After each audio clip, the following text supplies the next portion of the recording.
أهلا بيكم في حدوتة جديدة من حواديت جودة. قبل ما نبدأ، لو أول مرة بتسمعونا ما تنسوش تشتركوا في قناة اليوتيوب حواديت جودة وتفعلوا زر الجرس علشان يوصل لكم كل جديد من قصصنا. ولو القصة عجبتكم دوسوا لايك وسيبوا رأيكم في كومنت وشيروا الحلقة مع اللي بيحبوا القصص الصوتية. النهاردة معادنا مع قصة جديدة من سلسلة حكاوي الصياد، شمس المعارف الكبرى. تنويه: السلسلة مستوحاة من أحداث حقيقية للكاتبة ريتا سليمان. يلا بينا نسمع القصة.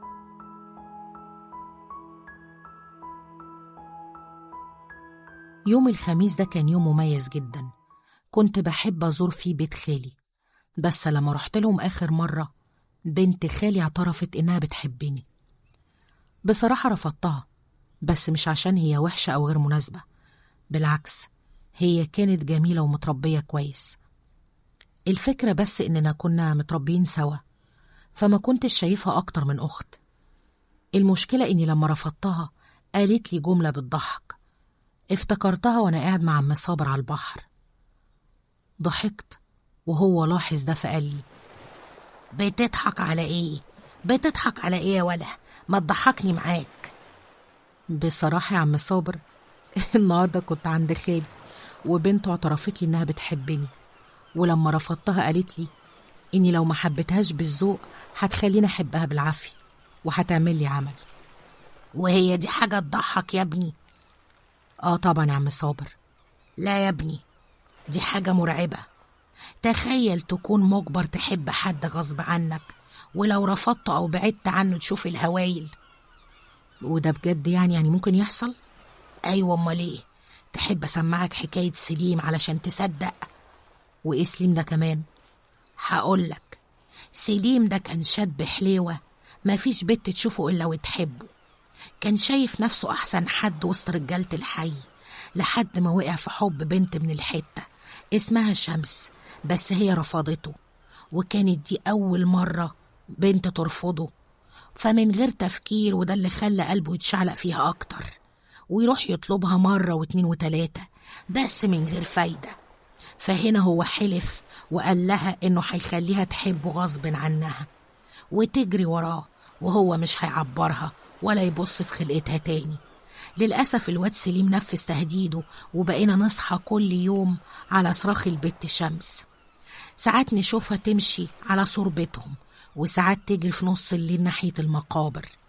أهلها احتاروا، ما كانوش عارفين علتها ايه بالظبط، لحد ما الشغالة اللي عندهم قالت لهم إن شمس اتسحرت، واللي سحرها هو سليم، وهي بنفسها اللي حطت السحر في أكلها مقابل مبلغ كان سليم معشمها بيه. بس هي كانت فاكرة إن السحر هيخلي شمس تحب سليم، ما كانتش تعرف إن شمس هتتجنن بعدها. أهل شمس لما عرفوا ده راحوا لبيت سليم، وهو أنكر كل اللي اتقال على لسان الشغالة، وعشان أبوه كان كبير المنطقة محدش قدر يفتح بقه، لحد ما في راجل بركة كان اسمه الشيخ عبد الرحمن راح ناحية سليم وهو بيقول له: بص يا سليم يا ابني، هديك مهلة تصلح اللي عملته مع البت وتفك الأذى اللي عليها، والمهلة دي ليلة بحالها، بعدها تأكد إني مش هسكت. ولعلمك أنا عندي قدرة أخلي اللي عليها يرجع لك ويتسلط عليك ويعمل فيك أكتر من اللي انت بتعمله، فالأحسن نحلها بالمعروف ومن غير مشاكل. لما الشيخ عبد الرحمن قال كده سليم ضحك وهو بيتحداه: أنا ما عملتش حاجة علشان أفكها، ده أولا. ثانيا بقى، مش سليم ولد ناصر اللي يهدده واحد زيك. على فكرة أنا ما بخافش من حاجة، وأعلى ما في خيلك اركبه. كلام سليم كان كله تحدي واضح وإنكار، باعتراف صريح إن الأذى اللي حصل لشمس جاي منه مش من غيره. عشان كده الشيخ عبد الرحمن التزم الصمت وما نطقش حرف، يا دوب طلب من أهل شمس يثقوا فيه وهو هيعالجها ويرد كده السحر في نحره. وفعلا هو ده اللي حصل. تاني يوم الشيخ عبد الرحمن راح لشمس بيتها وهو شايل كفن مكتوب عليه آيات من سورة البقرة، يومها طلب من أهلها إنهم يخلوها تتوضى وتيجي عنده الجامع وهي شايلة الكفن ده. وحصل، وأهلها جابوها الجامع. البت شمس كانت تعبانة ومش قادرة تصلب طولها. أبوها قعدها، وهنا الشيخ لف عليها الكفن الأبيض لحد دماغها وكأنه هيدخلها القبر. بعدها ربط إيديها ورجليها كويس وكشف عن وشها وبدأ جلسة العلاج. كنت أنا والشيخ وكم واحد اللي دخلوا الجامع حاضرين الجلسة وشايفين كل حاجة. البت بمجرد ما سمعت كلام ربنا وشها اتقلب زي الفحم الأسود، بدأت تتشنج وتطلع أصوات مخيفة. بقت عمالة تتلوى زي التعابين لحد ما جسمها خف مرة واحدة، بقينا شايفينه وكان بيترفع عن الأرض. دماغها عمالة تتهز بعنف ورقبتها بتتحرك بطريقة عشوائية. وأول ما الشيخ جاب عصاية وبقى يضرب على رجليها بقت تصرخ بألم، رغم إن الضرب كان خفيف والعصاية كانت رفيعة ويستحيل تسيب وجع. عدت ساعة والشيخ مستمر بالقراية لحد ما أخيرا الجن نطق على لسانه وقال له: بطل تضربني، هتخرج وهترجع للي سلطك عليها، علشان هو السبب في أذاك دلوقتي، وطالما انت اتأذيت فلازم تأذيه. وإياك ثم إياك تفكر ترجع لجسم شمس تاني. المرة الجاية هحرقك انت جواها. مش هرجع، أنا بعهدك إني مش هرجع تاني، بس ما تضربنيش. خلاص، طالما عهدتني يبقى روح ناحية صباع رجليها الكبير واخرج منه مع أول شك الدبوس. ماشي. الشيخ قال كده وهو بيروح ناحية صباع شمس وهو بيحط تحت رجليها صينية نحاس. فضل باصص لصباع رجليها لثواني لحد ما الصباع فجأة بقى أضخم ولونه تحول للأزرق. ساعتها بس هو شكت الدبوس ولقينا كمية دم أسود نازلة منه، كانت فظيعة. الدم فضل يجري في الصينية النحاس. كنا بنبص للدم كأنه كائن حي بيتلوى جوه الصينية لحد ما لقينا لون الدم اتغير فجأة وبقى أفتح. هنا الشيخ صب زيت حبة البركة فوق الدم ده وطلب من أبو شمس يدفنه تحت جذع شجرة. بعدها شمس صحيت وهي مرهقة ومش فاكرة أي حاجة حصلت. يومها أبوها شكر الشيخ وأخدها ومشي. بس الحكاية ما خلصتش وفضلت مكملة عند المخفي اللي اسمه سليم. في اليوم ده الجن اللي خرج من شمس راح لسليم وعمل معاه العمايل، لكن غرور سليم خلاه يسكت وما يتكلمش لحد ما في يوم وانا رايح الجامع صلاة العشاء شفت شخص قاعد في الضلمة بظهر الجامع. كان حاضن نفسه وبيعيط. ما كانش باين عليه او ما كانش باين منه غير جلابيته. قربت منه وانا بقول له: مين اللي هنا؟ اتكلم، قول انت مين ومستخبي بتعمل ايه؟ لما سألت السؤال ده الشخص ده اتحرك ورفع راسه. ساعتها قدرت اميز انه سليم. رحت قومته من مكانه: مالك يا سليم وبتعمل ايه هنا في المطرح ده؟ بس سليم كان عمال يترعش وهو بيبص يمين وشمال. مسك ايدي بخوفه بيقول لي: هو هيضربني، بيعذبني ومش عارف اهرب منه خالص، والنبي تخلصني منه يا صابر، خليه يمشي. مين ده اللي بيضربك يا سليم؟ وبيضربك ليه اصلا؟ الشيطان اللي بعته لشمس رجع عندي وبقى يضربني كل ليلة. ده شكله مرعب وانا خايف يموتني. لا حول ولا قوة الا بالله. هش، اسكت يا صابر اسكت، بلاش تجيب سيرة ربنا، السيرة دي بتعصبه. ما يتعصب ولا يولع بجاز وسخ، انت هتخاف من حتة شيطان؟ بلاش يا صابر، داخل على عرضك تسكت، انا جتتي مش خالصة. منظر سليم وخوفه ما كانش طبيعي. كانت دي أول مرة أشوفه هو في الحالة دي. ليلتها أخدته ودخلته الجامع وطلبت من الشيخ عبد الرحمن يعالجه، بس الشيخ رفض وقال: مش هساعده، هو يستاهل اللي حصل له. لما حذرته قبل كده ما سمعش مني، فضل ماشي ورا دماغه، خليها تنفعه دلوقتي. خلاص بقى يا شيخ عبد الرحمن، هو عرف غلطه ومش هيعمل كده تاني، بالله عليك تساعده، دي حالته بقت تصعب على الكافر. خليه علشان يحرم يلعب مع الشياطين تاني. الشيخ قال كده يا ابني وسابنا ومشي. لما سليم سمع رفض الشيخ عبد الرحمن فضل يعيط ويترجاني أرجع أكلمه تاني. ما تخافش، هو هيساعدك. تعال اقعد هنا ارتاح، احكيلي، هو الشيطان ده بدأ يظهر لك امتى وازاي؟ وهنا يا ابني سليم قعد وهو بيحاول يفتكر، واخد نفس عميق وقال لي: كل حاجة بدأت معايا كانت من حوالي سنة وشوية. يومها حضرت عزا لحد من قرايبنا اسمه الشيخ بركات. الناس كانت فاكراه شيخ، لكنه ما كانش كده، كان دجال وبتاع أعمال. وده عرفناه بعد موته ب3 أيام، لما ولاده فتحوا الوصية بتاعته. كان كاتب في آخر وصيته طلب غريب، وهو لازم إنه يحرقوا أوضة الخلوة بتاعته باللي فيها، ومن غير ما حد يدخلها أو يخرج منها أي حاجة. ومع العلم إن الأوضة دي كانت منعزلة عن البيت، هو بناها وسط الجنينة وبقى يدخلها كل يوم وما بيخرجش منها إلا لما يكون عنده شغل مع حد. ومراته وولاده ما حدش فيهم كان عارف سر الأوضة دي ولا سر الطلب اللي طلبه في آخر الوصية.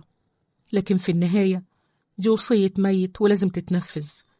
يومها نفضولي سأني وخلاني اقترح على أصغر حد من ولاده، وكان اسمه سعيد. طلبت يفتح لي الأوضة دي من غير ما حد يعرف علشان نشوف ايه اللي جواها، وسعيد وافق على طول من غير ما يعترض. وعلى بالليل وبعد ما الكل نام دخلنا الأوضة أنا وسعيد. كانت الأوضة ضلمة كحل ومدربكة وريحتها تقرف، تحس كأن في حيوان ميت جواها. سعيد ما كانش مستحمل الريحة دي، خرج وسابني. أما أنا طلعت منديلي وغطيت مناخيري وأنا بنور الأوضة بالولاعة اللي معايا، وبقلب في المكان لعل وعسى ألاقي حاجة مفيدة أخدها قبل ما يحرقوا الأوضة. شكل الأوضة من جوه كان مدربك قوي رغم إنها كبيرة من بره، بس من جوه تحسها ضيقة كأنها قبر. جواها رفوف عليها كتب قديمة وكبيرة وكمان كتيرة، وكمان في علب جواها زيوت وبخور، ده غير الحيوانات اللي متحنطة، ثعلب وصقر ودماغ ديابة. فضلت باصص حواليا بخوف لحد ما لمحت في آخر الأوضة صندوق خشب. رحت ناحيته وأنا متوقع ألاقي فيه فلوس ولا حاجة عليها القيمة، بس لما فتحته لقيت جواه أنافذ لونها أسود بتتحرك، في اللي مات وطلعت ريحته وفي اللي موجود. قمت بسرعة وأنا بسيب الصندوق، وأول ما عملت كده الولاعة وقعت من إيدي على الأرض والأوضة بقت ضلمة ما فيهاش أي مصدر للنور. وطيت على الأرض وأنا بدور عليها علشان ألاقيها، بس ما كانش ليها أي أثر. ثواني ولقيت حاجة بتنور في حتة معينة في الرف. قمت رحت ناحيتها، لقيته كتاب. الاسم بتاعه كان بينور بشكل ملفت. اسم الكتاب ده كان شمس المعارف، وكان واضح إنه قديم، عشان كده كان مكتوب بخط الإيد. كنت عارف إن الكتاب ده نادر ومفيش منه غير كام نسخة ومفقودة. قلت ده كنزي، ولو بعته لحد بيفهم بالروحانيات أكيد هكسب من وراه كتير. بسرعة أخدته وخبيته تحت جلابيتي، وهنا سمعت صوت حركة جنبي، حد بيكح كل شوية. كنت فاكره سعيد. انت مين؟ انت سعيد مش كده؟ بس ما كانش في رد، يا دوب حد بيحاول يولع نار الولاعة بتاعتي واللي وقعت مني وقتها. لما الشخص ده ولع النار شفت ملامحه، كان نفسه الشيخ بركات، قريبنا اللي مات من 3 أيام. هو كان قاعد في زاوية الأوضة، وشه بشع ومخيف. خلاص كده يبقى اتفقنا، قال كده وهو بيرمي الولاعة وهي ولعة وسط الأوضة، وبسرعة النار مسكت في المكان. جريت وخرجت، لقيت سعيد اختفى من المكان وما كانش في حد غيري. يومها أخدت بعضي ومشيت، رجعت البيت وأنا مرعوب ومش قادر أصدق اللي حصل. دخلت أوضتي وطلعت الكتاب من تحت جلابيتي وبصيت له، وأنا في حاجة جوايا بتطلب مني أفتحه وأبص فيه. لكن في أول ليلة حاربت الشعور ده. كنت عارف إني لو فتحت الكتاب ده هكون فتحت علي أبواب جهنم. خبيته تحت المرتبة وحاولت أنام، بس الغريب يومها كنت حاسس المرتبة سخنة زي جمر النار. قلت أكيد أنا بتخيل عشان حطيت الكتاب تحت منها. قمت طلعته وخبيته في الدولاب. كنت طول الليل سامع صوت خبط من جوه الدولاب، وكنت مقرر أصحى الصبح أخدته وأشوف له أي تصريف أيوة، لازم أخلص منه. لكني صحيت ناسي كل حاجة. خرجت ورحت شغلي وقابلت سعيد اللي قال لي: عرفت اللي حصل امبارح يا سليم؟ ايه حصل؟ ايه؟ بعد ما انا وانت خرجنا من الأوضة ب3 ساعات ولعت لوحدها من غير سبب. لما سعيد قال لي كده فضلت مبلم مش عارفة أقول له إيه. كنت بسأل نفسي إزاي ده يحصل. سعيد خرج وأنا فضلت لوحدي جوه. إزاي سعيد بيقول لي إني خرجت معاه؟ بس لما حاولت أجرجره في الكلام فهمت الكارثة، وعرفت إنه لما سعيد خرج شافني بخرج وراه وأنا بتخنق من الريحة الوحشة وبستأذنه وبمشي، وهو ما دخلش الأوضة تاني وراح دخل بيتهم ونام.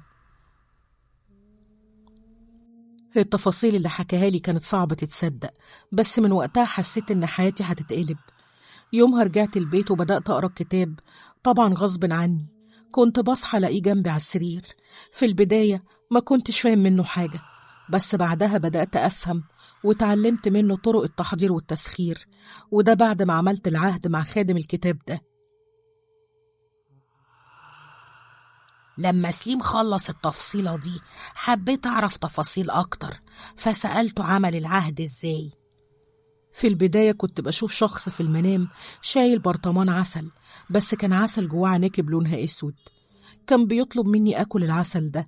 كنت برفض لحد ما بقيت بقرأ الكتاب. ساعتها الشخص ده سقاني العسل بالعافية. صحيت من نومي وأنا بستطعم العسل في بقي. كنت متأكد إن الطعم ده طعم عسل النحل. المنام نفسه كان مقرف. بقيت أكح وأنا بحاول مرجعش. لقيت خرج من بقي عنكبوت أسود. ما قدرتش أستحمل.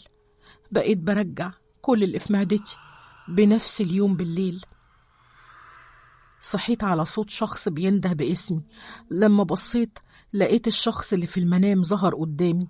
في الحقيقة هو بيقول لي: ما كانش وجودك في الأوضة صدفة، جواك حاجة مش موجودة عند أغلب البشر، بذرة الفضول والمعرفة المطلقة والبحث عن السلطة.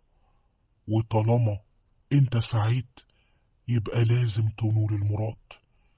الكتاب اللي معاك كنز، بس لازم تسمع كلامنا علشان تعرف تستفاد منه صح. الشخص ده كان بيكلمني. كنت عارف إنه مش بشر.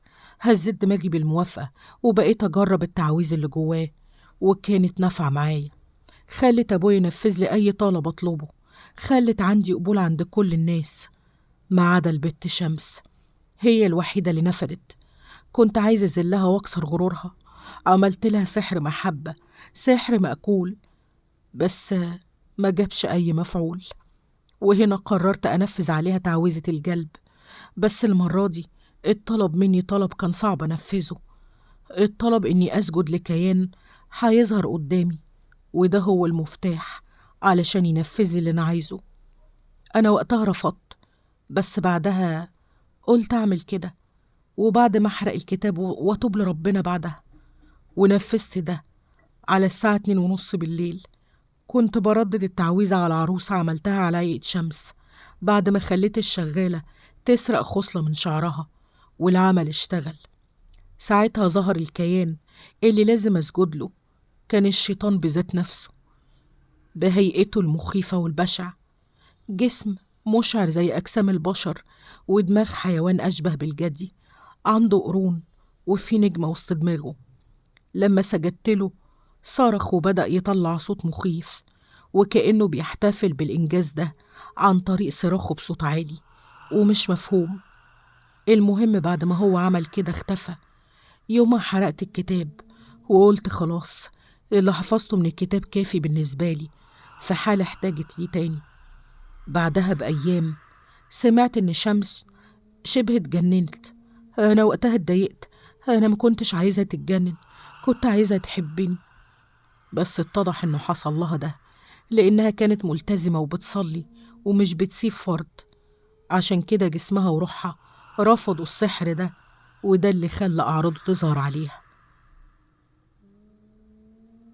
وكل ما كانت تقاومه بتتعب أكتر وأكتر. ولما الشيخ عبد الرحمن عالجها روحها وجسمها استجابوا للعلاج الرباني، والشيطان اللي جواها بدأ يتعذب وقرر ينتقم من اللي سبب له الأذى. وعشان ما قدرش على الشيخ عبد الرحمن رجع لي، كان سبب في تسليطه على جسم شمس واللي هو أنا. بدأ يظهر لي ويعذبني كل يوم. ساعدني يا صابر، خلي الشيخ يعالجني ويخلصني من اللي أنا فيه ده. لما سليم خلص كلامه قلت له: لو افترضنا إن أنا كلمت الشيخ وأقنعته برأيك، تفتكر هو هيعرف يساعدك يا سليم؟ بصراحة ما افتكرش هيعرف، عشان مش هو اللي ساعد شمس تخف، إنما إيمانها وقربها من ربنا، وزي ما هو قال في كتابه العزيز: وننزل من القرآن ما هو شفاء ورحمة للمؤمنين ولا يزيد الظالمين إلا خسارة. يعني لو حاول يرقيك هتتعذب من غير ما تتعالج. يستحسن يا ابني التوب لربنا توبة نصوحة، الطريقة دي هي مفتاح خلاصك من الشيطان. بعدها سليم سمع مني الكلام ده وفضل يعيط، وبصراحة يا ابني صعب عليا. رحت كلمت الشيخ عشانه، بس الشيخ رفض يساعده بحجة ان سليم كفر واشرك بربنا ويستاهل اللي حصل له. سليم بعدها وللأسف اتحول لمجنون، ماشي يرقص وسط الناس وهو بيضربهم على قفاهم وبيقول لهم جملة واحدة: خلاص خلاص كده، يبقى اتفقنا. ويهرب منهم وهو بيضحك. وإيه معنى الجملة دي يا عم صابر؟ يا ابني فتح مخك معايا شوية.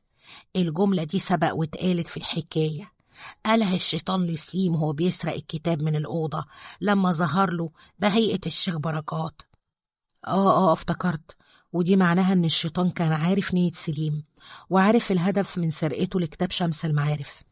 أيوة، ما تنساش ان الشيطان بيجري جوانا مجرى الدم، هو عارفنا أكتر من نفسنا، بس قوته بتضعف بتأديب النفس بالطاعات وخصوصا الصيام. عندك حق يا عم صابر، بس المفروض كان الشيخ عبد الرحمن يساعده. تفتكر يا ابني هو يستاهل فعلا ان حد يساعده؟ بصراحة مش عارف. ولا انا عارف. قوم بقى، قوم خلاص، روح بيتكم، الوقت اتأخر. بسرعة كده يا عم صابر. ماشي، أشوفك بكرة. تصبح على خير يا عم صابر. وانت من أهله يا ابني.